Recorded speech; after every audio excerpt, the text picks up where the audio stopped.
Hello everyone, this is the 12th video of the chapter life process. और इस video में हम लोग ट्रांसपोर्टेशन सिस्टम का जो रेस्ट पार्ट है उसको स्टडी करेंगे। तो चलिए आइए हम लोग स्टार्ट कर देते हैं। देखिए हम लोग ने ऑक्सीजन और CO2 का जो ट्रांसपोर्ट होता है ब्लड में, ऑक्सीजनेटेड और डीऑक्सीजनेटेड ब्लड का ट्रांसपोर्ट है, वो हम लोग ने स्टडी कर लिया था। अब आइए हम लोग उससे रिलेटेड कुछ जो डिफरेंट टॉपिक्स हैं आपके कोर्स के उनको स्टडी करते हैं। जैसे है ब्लड प्रेशर। तो first of all you should know that कि ब्लड प्रेशर को मेज़र किया था जिस इंस्ट्रूमेंट से, मतलब आप डॉक्टर के पास आप जब भी गए होगे तो इस तरह का इंस्ट्रूमेंट रखा रहता है और उसे बोलते हैं स्फिग्मो मैनोमीटर। ठीक है, स्फिग्मो मैनोमीटर। तो स्फिग्मो मैनोमीटर होता है।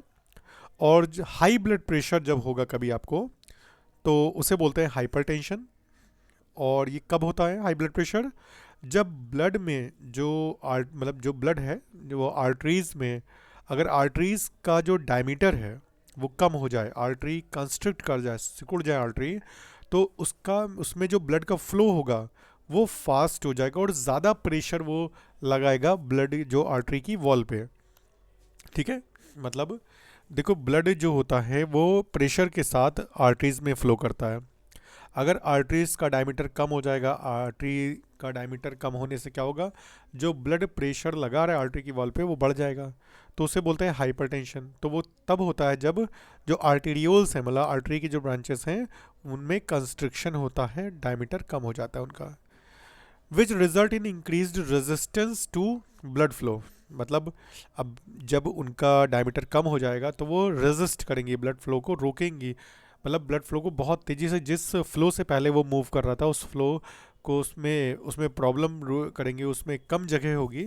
तो उस वजह से क्या होगा कि जो ब्लड है वो आर्टरी की वॉल पे ज़्यादा प्रेशर डालेगा और ये इसकी वजह से हाइपरटेंशन होता है, हाई ब्लड प्रेशर होता है।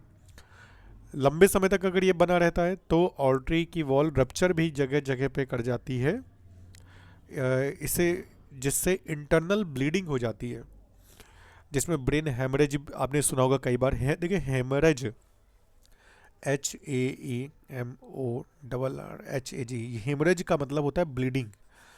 अगर मान लीजिए जैसे आपको पता है कि आपके जो कैपिलरी जहाँ पे ज़्यादा है, मतलब आपके बॉडी के वो पोर्शन, जैसे आपके आई के पास, नोज़ में, ठीक है, ईयर में, तो कभी आपने देखा होगा कि जब आप ज़्यादा हाई एल्टीट्यूड पे जाते हो, माउंटेन पे बहुत ऊंचाई पे अगर आप चले जाओ तो आपके नोज़ से ब्लीडिंग आ सकती है, ईयर से ब्लीडिंग आ सकती है, क्योंकि नोज़ में जो अंदर मेम्ब्रेन होती है उसमें बहुत फाइन कैपिलरीज होती है जो बहुत जल्दी जो होती है डैमेज हो सकती है। तो वहाँ से ब्लीडिंग आ सकती है, नोज़ से के बाद ये आईज से ब्लीडिंग आ सकती है ना, ईयर से आ सकती है, क्योंकि इसमें जो होता है, इसमें जो मेम्ब्रेन होती है वो बहुत ज़्यादा थिक नहीं होती है। तो हेमरेज मतलब हो गया ब्लीडिंग। अगर लंबे समय तक आपको हाइपरटेंशन है तो अगर ब्रेन में जो आपकी कैपिलरीज हैं, ब्रेन में जो आर्टेरियोल्स हैं, अगर वो रप्चर कर जाती हैं तो ब्रेन हेमरेज हो जाता है, जिससे डेथ भी हो जाती है। ब्लड प्रेशर देखो एग्जैक्टली हम लोग ब्लड प्रेशर डिफाइन कर लेते हैं। The force that blood exerts against the wall of a vessel is called, देखो मतलब वो फोर्स जो ब्लड एग्जर्ट करता है जो वेसल की वॉल पे, मतलब ब्लड को पंप करता है हार्ट। हार्ट जो है प्रेशर के साथ, अभी आपने इससे पहले पढ़ा था कि जो हार्ट है जब वो उसका ये वेंट्रिकल्स कॉन्ट्रैक्ट करते हैं, सिस्टोल करते हैं, तो जो ब्लड है वो प्रेशर के साथ एओर्टा से जो बॉडी में पहुंचता है। जिस प्रेशर के साथ ब्लड आगे बढ़ता है और जो प्रेशर वो आर्टरी की, आर्टेरियोल की वॉल पे डालता है, that pressure is known as blood pressure. वो जो है वो ब्लड प्रेशर होता है। This pressure is much greater in arteries. Obviously देखो हार्ट जब पंप करता है ब्लड तो वो आर्टरीज में पंप करता है, तो दैट मीन्स ज़्यादा प्रेशर कहाँ पे होना चाहिए, आर्टरीज में, देन इन वेन्स, क्योंकि वेन्स तो वापस कलेक्ट करके ब्लड को लाती है। तो इसका मतलब है कि हार्ट जब प्रेशर के साथ ब्लड फेंकता है तो वो आर्टरीज में फेंकता है, तो आर्टरीज में ज़्यादा प्रेशर होता है ब्लड का, और वेन्स पूरी बॉडी से ब्लड को कलेक्ट करके वापस हार्ट तक लाती है। देखो, the pressure of the blood inside the artery during ventricular systole, जब वेंट्रिकल सिस्टोल करते हैं मतलब कॉन्ट्रैक्ट करते हैं, तब जो प्रेशर हो के साथ ब्लड फेंका जाता है वो प्रेशर सबसे हाई प्रेशर होता है, that is known as systolic pressure, और वो आर्टरी में होता है। And the pressure in artery during ventricle diastole, और जब वेंट्रिकल्स डायस्टोलिक फेज में होते हैं, मतलब जब वेंट्रिकल्स पंप नहीं कर रहे होते हैं, सिर्फ ब्लड को रिसीव कर रहे होते हैं, उस समय जो आर्टरीज में प्रेशर होता है वो डायस्टोलिक प्रेशर होता है, रिलैक्सेशन प्रेशर बोलते हैं, it is called as diastolic pressure. मतलब जब हार्ट ने ब्लड को पंप किया वेंट्रिकल से आर्टरीज में, तो होगा क्या कि जब ब्लड हार्ट ने पंप किया ब्लड को आर्टरीज में, तो उस टाइम पे जो प्रेशर होगा आर्टरीज के अंदर वो होगा सिस्टोलिक प्रेशर।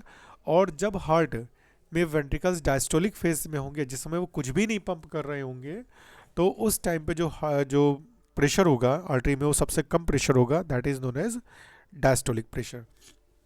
तो जनरली हम लोग प्रेशर का एक रेंज देखते हैं, हाई और लो, मतलब एक सिस्टोलिक प्रेशर और एक डायस्टोलिक प्रेशर। तो सिस्टोलिक हमेशा 120 के राउंड अबाउट रहता है जो स्टैंडर्ड है, और डायस्टोलिक प्रेशर जो होता है वो 80 mm के राउंड अबाउट रहता है। अगर ये दोनों रेंज बढ़ जाती हैं तो हाइपरटेंशन हो जाता है, मतलब 120 से अगर ये 140 से ऊपर जा रहा है तो हाई ब्लड प्रेशर है, अगर 80 ये अगर 50 से नीचे चला जा रहा है तो लो ब्लड प्रेशर है। ब्लड प्रेशर को कैसे मेज़र करते हैं, इसका बहुत ही आसान तरीका है। जो डॉक्टर होते हैं वो ये जो कफ है, इस कफ को जैसे मान लीजिए आपका हैंड है, तो इस कफ आपके हैंड के ऊपर ये कफ लगा देते हैं, ठीक है। और उसके साथ ये कफ जब आपके लग जाता है तो फिर उसके ऊपर आगे वो स्टेथोस्कोप लगा लेते हैं, स्टेथोस्कोप से वही जिससे कान में लगाते हैं, और आपके आगे का जो क्या कहते हैं जो पल्स साउंड है वो सुनते हैं। ये जो बलून यहाँ पे दिख रहा है ये इससे पंप करते रहता है हवा, और प्रेशर इस तरीके से बढ़ता रहता है। और जब राउंड अबाउट 120 के राउंड अबाउट ये पहुँचता है, अगर आपका स्टैंडर्ड प्रेशर है बॉडी में तो 120-130 के राउंड अबाउट पहुँचता है, तो ब्लड आगे फ्लो करना बंद कर देता है। मतलब ब्लड इधर से इधर फ्लो आ रहा होता है तो आगे फ्लो करना बंद कर देता है। तो आपको यहाँ पे जो स्टेथोस्कोप से, मतलब जो स्टेथोस्कोप है, इससे डॉक्टर को साउंड सुनाई देना बंद हो जाती है। तो जिस प्रेशर पे वो सामने देखते रहते हैं, जिस प्रेशर पे साउंड सुनाई देना बंद हो जाती है वो सिस्टोलिक होता है। फिर क्या करते हैं, इस बलून के पास एक नॉब होती है इस तरीके की, इस नॉब को खोल देते हैं तो धीरे धीरे प्रेशर रिलीज करते हैं, एयर प्रेशर जो कफ के अंदर होता है, तो ये प्रेशर डाउन होने लगता है, नीचे और नीचे और नीचे। तो जैसे 80, 85, 75 के राउंड अबाउट पहुँचता है, तो जो कफ में जब प्रेशर कम हो जाता है तो ब्लड फिर से फ्लो करना शुरू कर देता है, और यहाँ पे पल्स फिर से सुनाई देना उसको शुरू हो जाती है डॉक्टर को। तो दैट मीन्स वो जो होता है वो मिनिमम प्रेशर होता है। तो एक रेंज मिल जाता है उसको 120 से 80 के बीच का, स्टैंडर्ड की हम बात कर रहे हैं। तो 120 पे उसने साउंड सुनाई देना बंद हुई थी, और 80 के राउंड अबाउट दोबारा साउंड सुनाई देना शुरू। बहुत ज़्यादा टाइम नहीं लगाते हैं, जल्दी ही इसको देख करना होता है, तो इससे उनको हाई और लो मिल जाता है। अगर मान लीजिए वो 120 पे भी आपको उसको साउंड सुनाई दे रही है, 140 कर रहा है, 150 पे जाकर अगर साउंड बंद हो रही है, तो दैट मीन्स कि आपका जो ब्लड सिस्टोलिक प्रेशर है वो 150 है, और जब उसको रिलीज़ करता है प्रेशर, अगर मान लिया 100 पे दोबारा साउंड सुनाई देना शुरू हो जाती है, तो इसका मतलब आपका जो रेंज है वो 150/100 है। मतलब पहले सिस्टोलिक रखते हैं, जैसे इसमें नॉर्मल 120/80 बोलते हैं। तो अगर आपका हाई ब्लड प्रेशर होगा तो अगर 150 पे साउंड सुनाई देना बंद हुई और 100 पे सुनाई देना शुरू हुई तो 150/100 होगा। तो दैट मीन्स आपको हाई ब्लड प्रेशर है, आपको हाइपरटेंशन है। तो इस तरीके से वो ब्लड प्रेशर को मेज़र कर लेते हैं। मेज़र करना बहुत ही आसान है, इसमें आपको इस स्फिग्मोमैनोमीटर और एक स्टेथोस्कोप की ज़रूरत पड़ेगी। आजकल तो डिजिटल भी आ गई हैं बहुत सारी मशीन्स, डिजिटल आप बस हाथ में कफ बांधिए और बटन दबाइए, वो अपने आप प्रेशर बना करके रिलीज करके आपको ब्लड प्रेशर बता देगी कि क्या ब्लड प्रेशर है। चलिए आइए, हम लोग ने ये ब्लड प्रेशर जो है वो ये समझ लिया है। अब हम लोग बात करते हैं ट्यूब्स की। ट्यूब्स मतलब वो ट्यूब्स जिसमें ब्लड फ्लो करता है, दैट मीन्स हम बात कर रहे हैं ब्लड वेसल्स की। मेनली आपने पढ़ा होगा ब्लड वेसल्स जो होती हैं आर्टरीज और वेन्स, तो थोड़ा सा इसको पढ़ लेते हैं फिर हम लोग बात करते हैं। देखिए, arteries are the vessels which carry the blood away from the heart. मतलब हमेशा याद रखिएगा, आर्टरीज वो ब्लड वेसल होती हैं जो ब्लड को हार्ट से दूर ले जाती हैं, कहाँ ले जाती हैं? Various organs of the body, मतलब पूरी बॉडी में अलग अलग ऑर्गन्स तक पहुँचाती हैं। Since the blood emerges from the heart, अब चूंकि जो ब्लड है वो हार्ट से निकलता है हाई प्रेशर के साथ, इसलिए आर्टरीज में सबसे ज़्यादा प्रेशर होगा। तो इसलिए आर्टरीज में जो वॉल होती है वो थिक होती है और इलास्टिक होती है। इलास्टिक इसलिए क्योंकि वो प्रेशर को बियर कर सके, तो थिक होगी, इलास्टिक होगी। वेन्स क्या करती हैं? जबकि वेन्स सभी ऑर्गन से ब्लड को कलेक्ट करके वापस लाती हैं हार्ट में, तो उस टाइम पे ब्लड प्रेशर उतना नहीं रह जाता है वेन्स में। That's why they do not need thick walls, उनमें थिक वॉल नहीं होती है, because blood is no longer under pressure, blood और उसमें प्रेशर नहीं होता है। इंस्टेड इवन उसमें वॉल्स होते हैं। वॉल्व्स क्या करते हैं? जिस समय ब्लड फ्लो कर रहा होता है वेन्स में, तो वापस बैकफ्लो ना हो जाए, मतलब ब्लड का बैकफ्लो ना हो जाए वेन्स में, इसलिए वेन्स में वॉल्स होते हैं। वो इंश्योर करते हैं that blood flows in only one direction.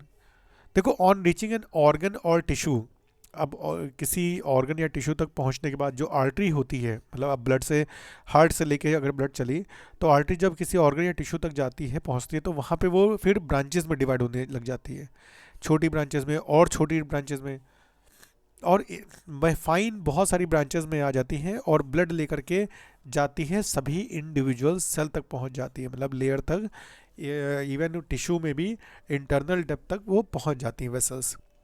जो सबसे छोटी वेसल होती है, सबसे स्मॉलेस्ट वेसल, जिसमें उसकी वॉल सिर्फ वन सेल थिक होती है, मतलब एक सिंगल सेल लेयर थिक होती है, that is known as capillaries. वो सबसे फाइन जो ब्लड वेसल्स होती हैं वो कैपिलरीज होती हैं। Exchange of material between the blood and the surrounding cells take place across this thin wall. Capillaries के बाहर ही से जो ब्लड का एक्सचेंज होता है टिश्यू से, वो होता है फूड और वाटर, मिनरल्स, इन सब का। फिर वो कैपिलरीज वापस ज्वाइन हो जाती हैं और फिर से वो वेन फॉर्म कर लेती हैं, that convey blood away from the organ to the tissue, जो उस ऑर्गन या टिश्यू से ब्लड को लेकर के हार्ट की ओर ले जाती हैं वेन्स। चलिए आइए फिर से देख लेते हैं।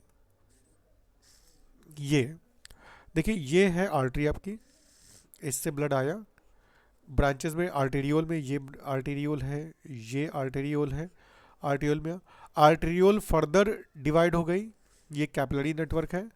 ये कैपिलरी आर्टेरियोल से जो कैपिलरी नेटवर्क निकला वो वापस रीजॉइन होकर के बन गया वेन्यूल का।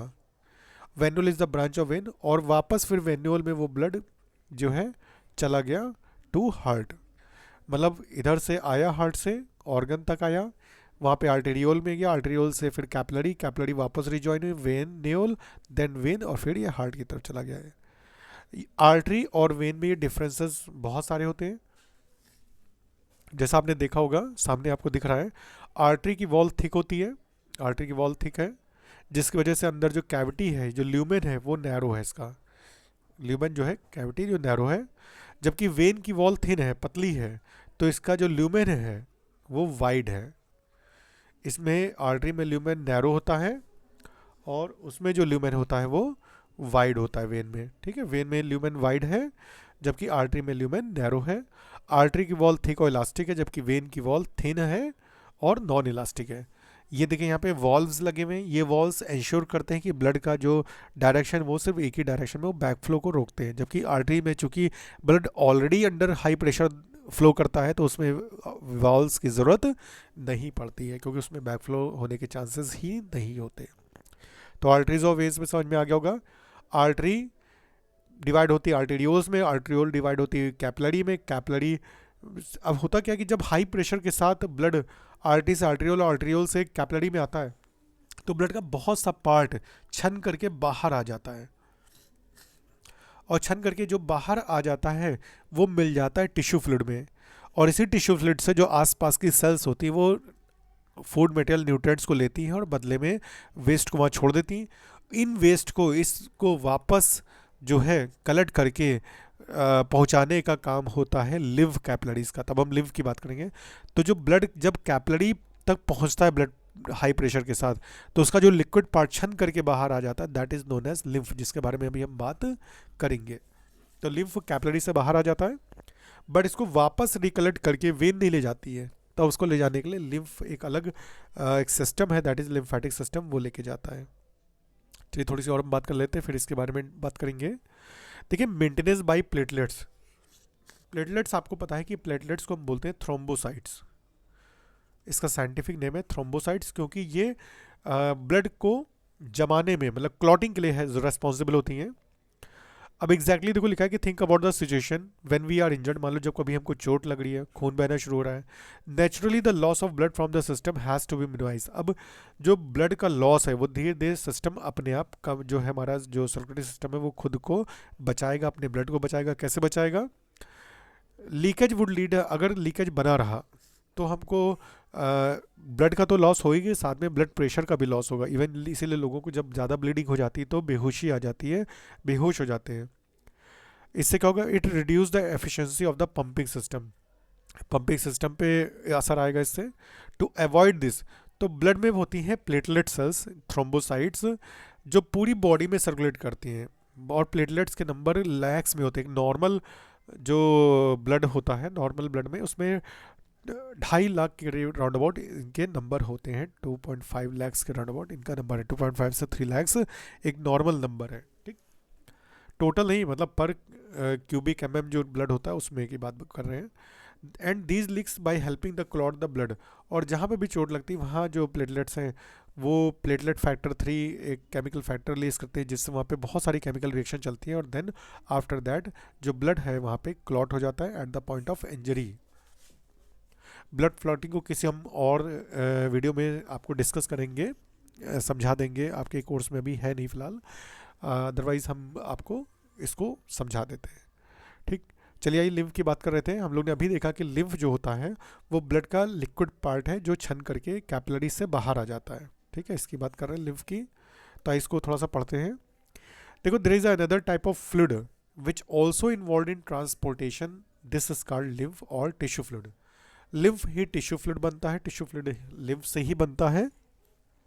Through the pores present in the walls of capillaries, pores मतलब छेद, जो कैपिलरी की वॉल में जो छेद होते हैं, बहुत फाइन पोर्स होते हैं, उसमें कुछ अमाउंट में प्लाज्मा प्रोटीन्स और ब्लड सेल्स एस्केप करके बाहर आ जाती हैं इंटरसेलुलर स्पेसेस में, मतलब बाहर की तरफ वेसल के बाहर आ जाती है, जहाँ पे सेल्स होती हैं उनके बीच के स्पेसेस में आ जाती हैं in the tissue, to form tissue fluid और लिम्फ, जिससे क्या फॉर्म होता है? टिश्यू फ्लूइड या लिम्फ बनता है। इट इज सिमिलर, अब लिम्फ का जो देखिए जो केमिकल कंपोजिशन है that is similar to the plasma of blood. Blood का जो प्लाज्मा पार्ट है उसके जैसा होता है, ठीक, लेकिन ये कलरलेस होता है लिम्फ, और इसमें कम प्रोटीन होती है, मतलब जितनी ब्लड में प्रोटीन होती है उससे कम प्रोटीन होती है। लिम्फ क्या करता है? लिम्फ जो बाहर आ जाता है उसके थ्रू जो ब्लड ने जो भी फूड एब्जॉर्ब किया होगा इंटेस्टाइन से, वो सब लिम्फ के थ्रू बाहर आ जाएगा और बाकी सभी सेल्स को मिल जाएगा। फिर लिम्फ को ड्रेन कर दिया जाता है, लिम्फ को वापस ड्रेन किया जाता है लिम्फेटिक कैपिलरीज में, ये अलग से कैपिलरी होती है वहाँ पे। फिर इंटरसेलुलर स्पेसेस से लेती है लिम्फ को और ज्वाइन करके बनाती है लिम्फ वेसल्स। अल्टीमेटली वो लिम्फ वेसल जा करके लार्जर बड़ी वही वेन्स में खुल करके उसमें ब्लड में फिर से लिम्फ को ऐड कर देती हैं। मतलब जैसे हमने आपसे कहा था कि जो हार्ट है, अब हम यहाँ पे बात करते हैं आपकी, देखिए ये हार्ट है, ये लंग्स है, और ये आपका बॉडी है। देखिए हार्ट से ब्लड चला बॉडी में, पूरी बॉडी में गया, बॉडी से सर्कुलेट होकर हार्ट में आया। अब जैसे मान लीजिए यहाँ पे 5 लीटर चढ़ा, 5 लीटर ब्लड जा रहा है, इसमें से बॉडी में जब जगह जगह वैन्यूल और कैपिलरी तक पहुंचा तो बहुत सारा लिम्फ निकल आया बाहर। लिम्फ राउंड अबाउट मान लीजिए एक बार के साइकिल में 1/2 लीटर निकल आया। अब ब्लड जब वापस हार्ट में पहुंचेगा तो कितना पहुंचेगा? 4.5 लीटर। अगला एक साइकिल अगर और चलेगा तो 1/2 लीटर और लिम्फ बाहर आ जाएगा, तो क्या होगा? तब पहुंचेगा 4 लीटर। इस तरीके से तो ब्लड खत्म हो जाएगा। बट होता क्या है, ये जो आधा लीटर लिम्फ बाहर आया है इसको लिम्फेटिक सिस्टम कलेक्ट करके वापस वेन्स में छोड़ देता है। ये है वेन्स, वेन्स में छोड़ देता है before entering into the heart. Heart में पहुंचने से पहले ब्लड में ये लिम्फ को कलेक्ट करके वापस, मतलब एक यूनिडायरेक्शनल सिस्टम एक है जो इधर पूरी बॉडी से लिम्फ को कलेक्ट करके वापस छोड़ देता है। और लिम्फ में एग्जैक्टली होता क्या है, जो बॉडी की सेल्स हैं, टिश्यू हैं, इसको हम बता देते हैं किस तरीके से। जहाँ जहाँ लिम्फ बाहर निकलेगा वहाँ वहाँ पे ये लिम्फ फूड मटेरियल्स को, ऑक्सीजन को, इन सबको सेल को दे देगा। मतलब फूड होंगे, जो केमिकल्स हैं, न्यूट्रिएंट्स हैं, ऑक्सीजन है, इन सबको सेल को दे देगा। और बदले में सेल इसको दे देगी waste product plus CO2 plus और दूसरे सब्सटेंसेस जो लिम्फ में वापस डाल देंगी सेल्स, और उसको कलेक्ट करके वापस वेंस में छोड़ दिया जाएगा। ठीक है, यहाँ पे लाके वापस वेंस में आ जाएगा। वेंस में इम्प्योर ब्लड है, फिर ये जो ब्लड है ये जाएगा लंग्स के पास, लंग्स से वापस आएगा ऑक्सीजनेशन के बाद। लेकिन जब ये छोड़ा जाएगा, इसी में हार्ट बीच बीच में से गुजरता रहेगा, किसमें से, किडनी से। और लिम्फ ने जितना वेस्ट प्रोडक्ट ब्लड में डाला है वो सारा किडनी से फिल्टर भी होता रहेगा। दैट मीन्स जो लिम्फेटिक सिस्टम है एक यूनिडायरेक्शनल सिस्टम है, इसका काम होता है सिर्फ पूरी बॉडी से लिम्फ को कलेक्ट करके वापस वेंस में छोड़ देना, जिससे ब्लड का वॉल्यूम जो है वो बना रहे। और लिम्फ का निकलना इसलिए ज़रूरी है क्योंकि जो भी फूड मटेरियल्स ब्लड एब्जॉर्ब करता है इंटेस्टाइन से, उस सबको पूरी बॉडी तक पहुंचाने के लिए, क्योंकि ब्लड तो वेसल के अंदर ही फ्लो कर रहा है, तो ब्लड का लिक्विड पार्ट जब तक छन के बाहर नहीं आएगा तब तक सेल्स को वो फूड मटेरियल और वो न्यूट्रिएंट्स वो सब कैसे मिलेंगे। तो आई थिंक आप लोग को ये बात समझ में आ गई होगी पूरी तरीके से। अगर इन केस कोई डाउट बचा है तो ज़रूर पूछेगा कमेंट सेक्शन में। चैनल को सब्सक्राइब करिए और अपने जितने भी फ्रेंड्स हैं, आपके फेलोज़ हैं, उनको भी ये शेयर करिए वीडियोस, और उनसे भी जो है डिस्कस करिए इन सब चीज़ों को। अगर टॉपिक में कोई भी प्रॉब्लम होती है तो क्वेश्चन ज़रूर कमेंट सेक्शन में अपने भेजिए बेटा। आपको उन सब टॉपिक्स पे आपका जो आंसर्स हैं बहुत ही ईजिली मिल जाएंगे। मेन है आपकी NCERT आपको 100% क्लियर होनी चाहिए। आपको जो भी डाउट्स हैं वो 100% क्लियर होने चाहिए, जिससे आप 100% स्कोर कर सकें, जो हमारा एम है। ठीक है, चलिए तब तक के लिए thank you all and have a nice day बेटा।